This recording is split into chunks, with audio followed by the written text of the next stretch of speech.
እዚ እዋናዊ ምዕባለታት ማእከላይን ምብራቕን ዓለምን ብሓጺሩ ነቕርበሉ መድረኽ እዩ። ናብ ዝቐጥታው ጸብጻባት ሕጂ ትጽንበሩ እንተደኣ ሃሊኹም ነታ ናይ ቀጭል ምልክትን ነታ ናይ ፍታው ምልክትን ጠወቁ እናበልና ናብቲ ቀንዲ ነጥብታት ክወስደኩም። ኢትዮጵያ ኣብ ዝመጽእ ጉንበት መበል 7 ሃገራዊ መረጻ ንምክያድ ኣብ ምድላው ትርከብ። ሰራዊት ሱዳን ናብ ደቡብ ቤንሻንጉል ጉሙዝ ተጸጊዑ። እስራኤል ኣብ ልዕሊ ኢራን ዝካየድ ናይ ምድሪ ወፍሪ ኩናት ኣይክትሳተፍን ምዃና ተገሊጹ። ኣብ ኢራን ተሓስበ ናዕቢ ኣብ ኣሜሪካ ተላዒሉ።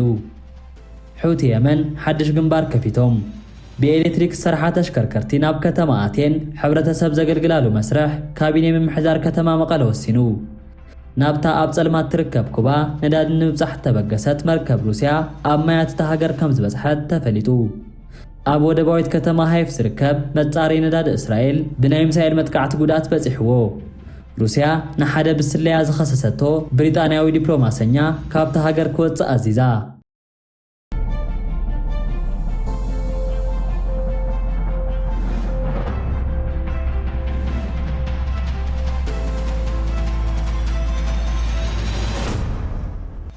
ኢትዮጵያ ኣብ ዝመጽእ ጉንበት መበል 7 ሃገራዊ መረጻ ንምክያድ ኣብ ምድላው ትርከብ።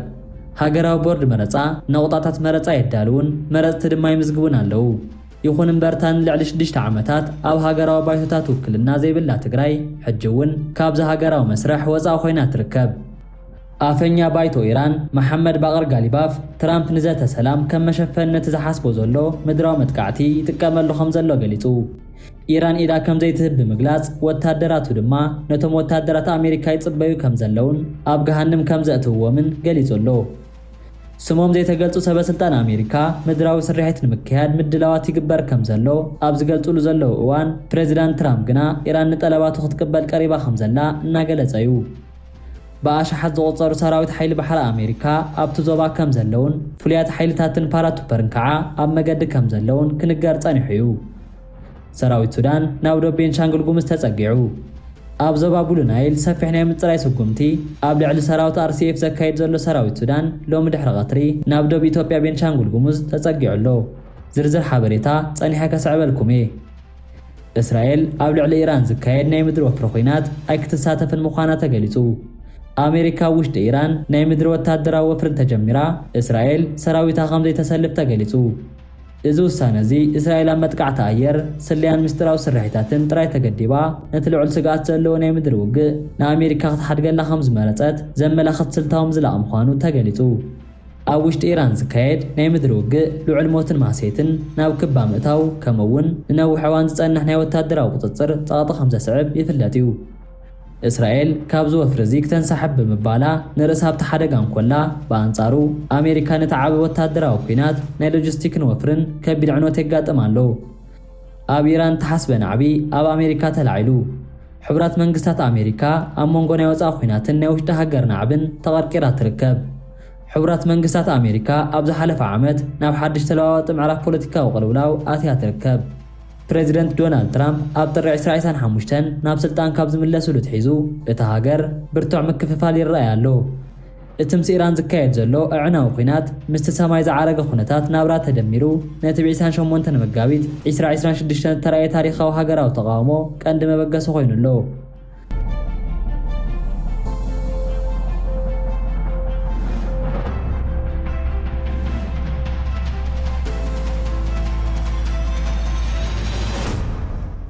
ሕውቲ የመን ሓድሽ ግንባር ከፊቶም።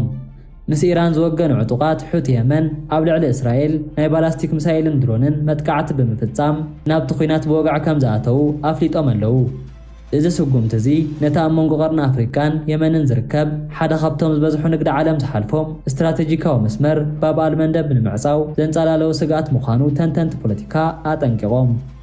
ወሃቢ ቃል ወታደራዊ ሓይልታት ሕውቲ ጀነራል ያህያ ሳሬ እስራኤል ኣብ ልዕሊ ኢራንን መሻርክታን ተካይዶ ዘላ መጥቃዕቲ ክሳብ ዘየቋረጸት ወታደራዊ ስርሒታቶም ብዝሓየለ መልክዑ ከም ዝቕጽል ገሊጹ ኣሎ።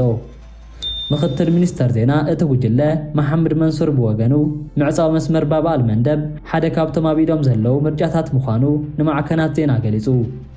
እዚ መስመር እዚ ንቀይሕ ባሕሪ ምስ ወሽመጥ ኤደንን ህንዳዊ ውቅያኖስ ዘራኽብ ኮይኑ ንዓለም ለኻዊ ዋሕዚ ነዳድን ጸዓትን ወሳኒ መስመር እዩ። እተዘባው ኹይናት ናብ ዝመስመር እንተተሰጋጊሩ ኣብ ልዕሊ ኢኮኖሚ ዓለም ከቢድ ዕንወት ከስዕብ ከም ዝኽእል ስጋት እናወሰኸ ይርከብ። ምስ ድሮ ተዓጽዩ ዘሎ ወሽመጥ ሆርሙዝ ተደሚሩ ድማ እዚ ሓድሽ ግንባር ንጸጥታ መላእ ዓለም ሓደጋ ኮይኑ ቀሪቡ እዩ። ብኤሌክትሪክ ዝሰርሓ ተሽከርከርቲ ናብ ከተማ ኣቴን ሕብረተሰብ ዘገልግላሉ መስርሕ ካቢኔ ምምሕዳር ከተማ መቐለ ወሲኑ። ብኤሌክትሪክ ዝሰርሓ ተሽከርከርቲ ናብ ከተማ ኣቴን ሕብረተሰብ ዘገልግላሉ ኩነታት ንክህሉ ካቢኔ ምምሕዳር ከተማ መቐለ ሎሚ ዕለት ከም ዝወሰነ ሓላፊት ቤት ጽሕፈት መገድን መጓዓዝያን ከተማ መቐለ ወይዘሮ ሓያት ከድር ብስልኪ ምስ ኦንላይን ድወታ ኣብ ዝነበረን ጻንሒት ሓቢረን ኣለዋ። ንህዝቢ ብዝጥዕም ፍሰት ትራፊክ ብዝሕሉ ብዝተጸንዐ መገዲ እተን ተሽከርከርቲ ዝኣትዋሉ ቦታታት ተፈልዮም ተነጺሮም ኣለዉ ዝበላ ወይዘሮ ሓያት ከድር ን2.5 ኪሎ ሜትር 15 ቅርሺ፣ 5 ኪሎ ሜትር 20 ቅርሺ፣ ካብ 5 ክሳብ 7 ኪሎ ሜትር 25 ቅርሺ ተመን ዋጋ ከም ዝወጸሎም ኣብርሄን ኣለዋ። ዝርዝር መብርህ ውሳነ ካቢኔ ምምሕዳር ከተማ መቐለ ጽባሕ ዕላው ከም ዝገብርን ንዑ ሲዒቡ ብኤሌክትሪክ ዝሰርሓ ተሽከርከርቲ ናብ ከተማ ኣቴን ግልጋሎት ከም ዝጅምራ ነፍሊጡሎ።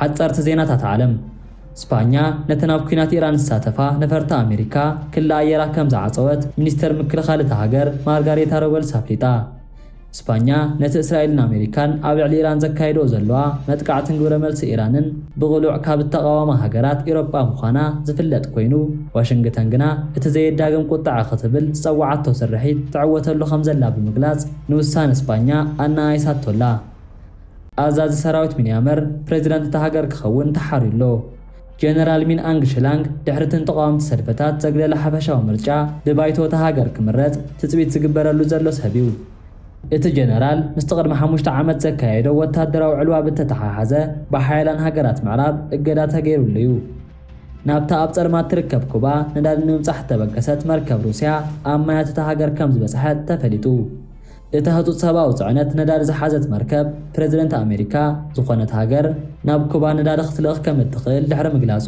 ናብታ ሃገር ትጽጋዕ ዘላ መርከብያ እዛ ኣስታት 100,000 ነዳዲ ከም ዝጽዕነት ዝንገረላ ዘሎ ኣናቶሊ ኮሊክን ተባህለት መርከብ ነቲ ኣብታ ነዳዲ ተሓሪምዋ ዘሎ ኩባ ተፈጢሩ ዘሎ ከቢድ ቅልውላው ክተቃልል ትጽቢት እናተገብረ እዩ ካብ ዝሓለፈ ወርሒ ጥሪ ጀሚሩ ናብታ ደሴታዊ ደሴት ነዳዲ ዝበሃል ከም ዘይኣተወ ዝፍለጥ እዩ ኣብ ወደባዊት ከተማ ሃይፍ ዝርከብ መጻሪ ነዳዲ እስራኤል ብናይ ሚሳኤል መጥቃዕቲ ጉዳት ወሪድወሎ ሰብ መዝ መጥፋእ ተሓውን ህጹጽ ረድኤትን እቲ ሃገር ከም ዘብልዎ ሓደ ፋብሪካ ናይ ነዳዲ ገንን ብፍንጫል ናይቲ ብጸረ ኣየር እስራኤል ተጠልፈን ሚሳኤል ተሃሪሙሎ እቲ ሚሳኤል ካበይ ከም እተወንጨፈ እኳ ዛጊት ብንጹር ተዘይተፈልጠ ሚሳኤላትን ኢራንን ህዝቦላህ ንሰሜናዊ እስራኤል ዕላማታት ክገብር ምጽንሑ ዝፍለጥ እዩ ናብ ኢራቅ ተወንጨፈ ሚሳኤል እውን ሓንቲ ነፋሪት ውግእ ከም ዘዕነወ ተፈሊጡሎ روسيا نحاد بسليا زخصصته بريطانياو ዲፕሎማሰኛ ካብታ ሃገር ክወጽእ ኣዚዛላ ፌደራላዊ ትካል ጸጥታ ሩስያ ኣብ ዝሃቦ መግለጺ እቲ ስሙ ቦጋዓው ዝተጠቕሰ ዲፕሎማሰኛ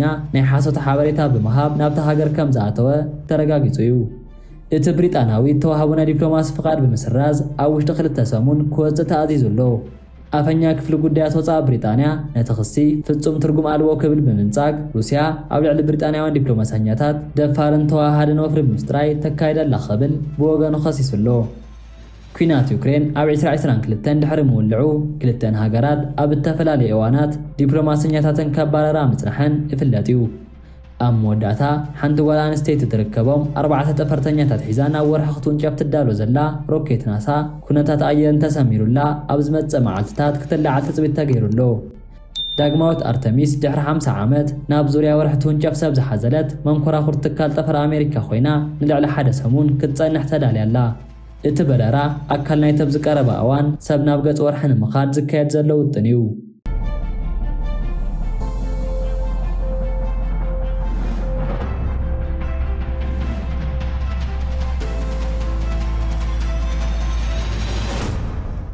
نلو ما عندنا برنا زينا نزي مسل نيرو حساب ريتهم أب كومنت كده فلي